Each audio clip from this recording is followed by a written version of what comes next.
Are you tired of your granny square corners ending up round instead of square? Let me help you. Let's work 3 double crochet into that corner stitch.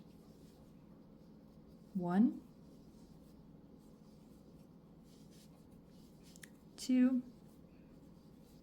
and 3. Next, let's chain 2. Now let's work 3 more double crochet all into that same stitch. 2 and 3.